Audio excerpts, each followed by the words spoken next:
बहू, अरे बहू, तेरा काम निपटा है कि नहीं? जी मम्मी जी, हो गया सारा काम। बस अब चलती हूँ मम्मी जी। चलती हूँ? तू कहाँ चल दी? मम्मी मैंने आपको बताया तो था कि पापा की तबीयत ठीक नहीं है, तो उन्हीं से मिलने जा रही हूँ। अभी परसों तो तू गई थी, ये क्या मतलब हुआ? रोज रोज जाना है तुमने? तो मम्मी जी क्या करूँ मैं? उनकी देखभाल करने वाला कोई नहीं है ना वो ढंग से खाना खाते हैं, ना ही वो अपना ध्यान रख रहे हैं। अब जाऊंगी तो थोड़ा खाना बनाकर उनको खिला दूंगी और वहाँ के काम निपटा कर आ जाऊंगी। मैं जल्दी आ जाऊंगी मम्मी जी। ठीक है जा, पर जल्दी आ जाना, यहाँ के भी काम करने हैं तुझे। ये तो रोज की सरदर्दी हो गई है। मम्मी? हाँ बेटा बोल। आज कुछ ज्यादा ही देर नहीं कर दी भाभी ने आने में। हाँ बेटा, सोच तो मैं भी यही रही हूँ, पर क्या करूँ, परेशान हो गई हूँ। मैं तो बहुत परेशान करके रख दिया है इसने और इसके बाप ने। पता नहीं कब ठीक होगा। अरे मम्मी, ये क्या बातें कर रही हैं आप? भाभी भी तो मजबूरी में ही जाती है ना, और कोई पार्टी करने तो जा नहीं रही। वैसे भी भाभी के अलावा है ही कौन? अगर वो अपने पापा की देखभाल नहीं करेगी तो कौन करेगा? अरे बेटा, मुझे सब पता है, तू ज्यादा मत बोल कि वो पार्टी करने नहीं जा रही, वो उनकी देखभाल करने ही जा रही है। लेकिन ऐसे रोज रोज मायके में जाना अच्छा लगता है क्या? आखिरकार बहू है वो इस घर की, उसकी इस घर के लिए भी कोई जिम्मेदारी है कि नहीं?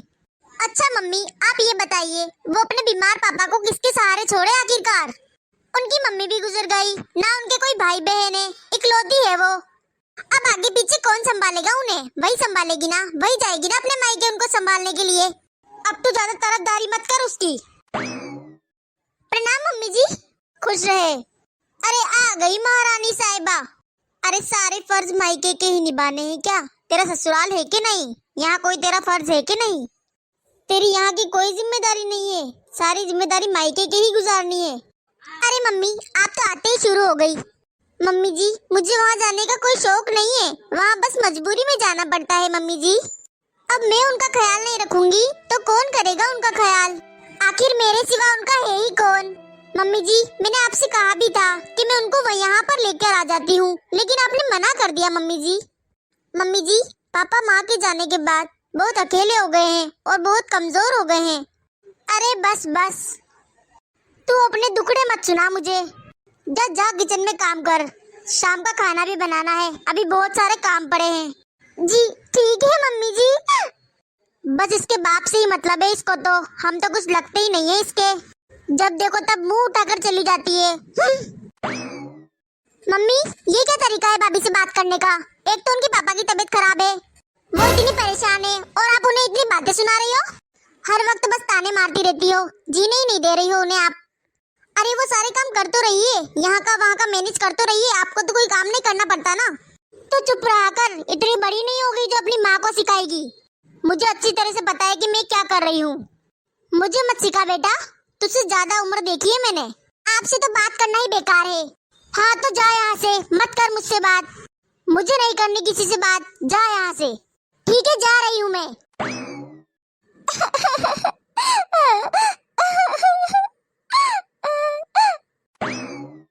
अरे भाभी, आप रो क्यों रही हैं? नहीं, मैं तो बस पापा की वजह से परेशान थी। भाभी, आप मम्मी की बातों को बुरा मत मानी कीजिए, वो तो ऐसे ही कहती रहती हैं बस। अरे नहीं नहीं, उनकी बातों का क्या बुरा मानना। उनकी बातों का बुरा मान के मैं जाऊंगी भी कहाँ? भाभी मैं ये कह रही थी, क्यों ना आप अपने पापा को यहीं पर ले आए, उनकी देखभाल भी हो जाएगी और आपकी भी भागदौड़ बच जाएगी। आपको भी दो दो जगह काम नहीं करना पड़ेगा और उनका भी दिल लगा रहेगा। अरे दीदी, मैंने मम्मी जी से बात करी थी अपने पापा को यहाँ पर लाने के लिए, लेकिन उन्होंने मुझे इजाजत ही नहीं दी। उन्होंने साफ साफ मना कर दिया था। अरे हाँ, मैं तो भूल ही गई थी। भाभी आप एक काम करो, मेरे पास बहुत अच्छा आइडिया है। हाँ बोलो। कैसा लगा मेरा आइडिया? बहुत अच्छा दीदी, ऐसा ही करते हैं।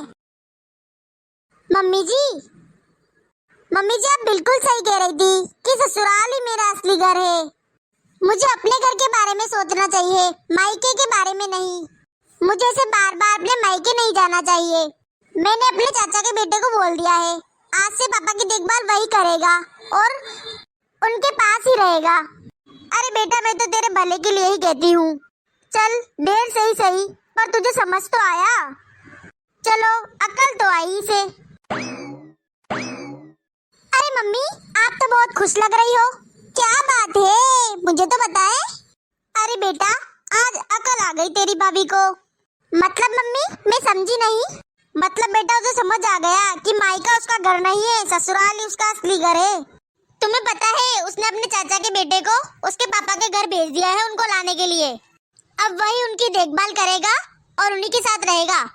हाँ चलो अच्छा हुआ, जान छूटी बार बार जाना आना। एक टांग इधर एक टांग उधर। कम से कम ससुराल में ध्यान तो लगाएगी, तेरी तो फिकर छूटी। अरे मम्मी फिकर नहीं, जमीन जायदाद छूट गई। क्या जमीन जायदाद? ये तू क्या कह रही है बेटा? भला तेरी भाभी के मायके न जाने से जमीन जायदाद का क्या संबंध? अरे मम्मी कैसे समझाऊं आपको, एक बात बताओ मम्मी, भाभी की क्या कोई बहन है? नहीं तो बेटा। कोई भाई है? नहीं। तो भाभी के पापा का जो इतना आलीशान घर है वो किसका हुआ? बहू का हुआ। लेकिन मम्मी अब वो बहू की नहीं रहेगी। अरे तू ऐसे बातें क्यों कर रही है, साफ बोलना जो बोलना चाहती है। मम्मी आप देखो एक बात सुनो मेरी, अगर भाभी अपने पापा की देखभाल कर रही होती या फिर उनके पापा यहाँ पर होते तो मम्मी कोई भी ऑब्जेक्शन उठाने वाला नहीं था, सारी प्रॉपर्टी भाभी के नाम होती। एक बात बताओ, अब अगर उनके चाचा के लड़के उनकी देखभाल करेंगे तो फिर क्या बोलेंगे वो बाद में कि बहन देखभाल तो सारी हम कर रहे हैं, प्रॉपर्टी भी हमारी हुई ना। वो तो भाई साफ साफ बोल देंगे प्रॉपर्टी भी हमारी हुई, देखभाल हमने करी है, तो वो आपकी कैसे हुई? अरे हाँ तू सही कह रही है, मैंने तो ऐसा सोचा ही नहीं। अरे हाँ मेरे दिमाग में ये बात आई क्यों नहीं, मेरी सोच तो इस तरफ गई ही नहीं। अब क्या करूँ मैं? और बहू उसने भी तो बोल दिया अपने चाचा के लड़के को कि वो देखभाल कर ले उसके पापा की। अरे मम्मी अभी भी टाइम है, आप टेंशन ना ले।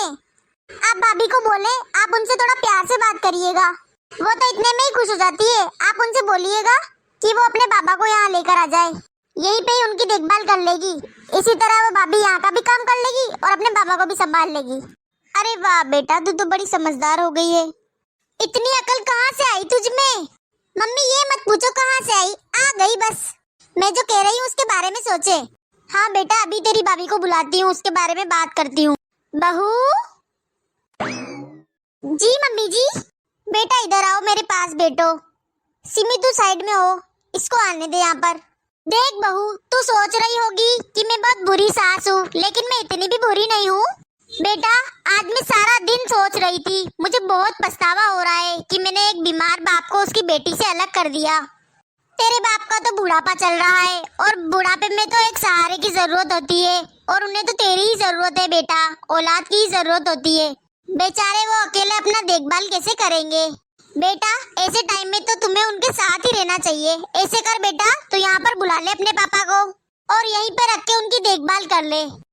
इससे तेरे आना जाना भी बच जाएगा और वो हर वक्त तेरे आंखों के सामने ही रहेंगे, और वो हम सबके साथ रहेंगे तो उनका दिल भी लगा रहेगा और मुझे भी अच्छा लगेगा। मैं सुबह से ही सोच रही थी कि मैंने तुम्हें मना कर दिया, मुझे बहुत बुरा लग रहा था। मैंने तुझे कह तो दिया था पर मैं बहुत पछता रही थी। आप सच कह रही हैं mummy ji, thank you mummy ji. चल ठीक है बेटा, तू दिल छोटा ना कर, मैं तेरे पापा के आने की तैयारी करती हूँ। तू जाकर ले आ उन्हें, जो तेरे कमरे के पास वाला कमरा है ना उसकी सफाई करवा देंगे। इतनी देर में तू तेरे पापा को ले आ। Thank you Simmi, thank you so much. अगर होती तो बिल्कुल तेरी तरह होती, तूने तो मेरे लिए बहन से भी बढ़कर काम किया है। मैं तुम्हारा ये एहसान कभी नहीं भूलूंगी, तुम बहुत अच्छी हो सिम्मी, बहुत अच्छी, बहुत ज्यादा अच्छी हो तुम। भाभी आप बिल्कुल टेंशन मत लेना, अब आपके पापा यहाँ आ जाएंगे, आप उनकी अच्छे से देखभाल करना। मैं भगवान से प्रार्थना करूंगी कि वो जल्दी से ठीक हो जाए। Thank you Simmi. तो दोस्तों कैसी लगी आपको हमारी ये वीडियो? अगर आपको हमारी ये वीडियो अच्छी लगी है तो लाइक और शेयर कर दीजिए। अगर आपने हमारे चैनल को अभी तक सब्सक्राइब नहीं किया तो सब्सक्राइब कर दीजिए। आपके एक सब्सक्राइब से हम मोटिवेट होते रहे और आपको ऐसी मोटिवेशनल वीडियो देते रहे।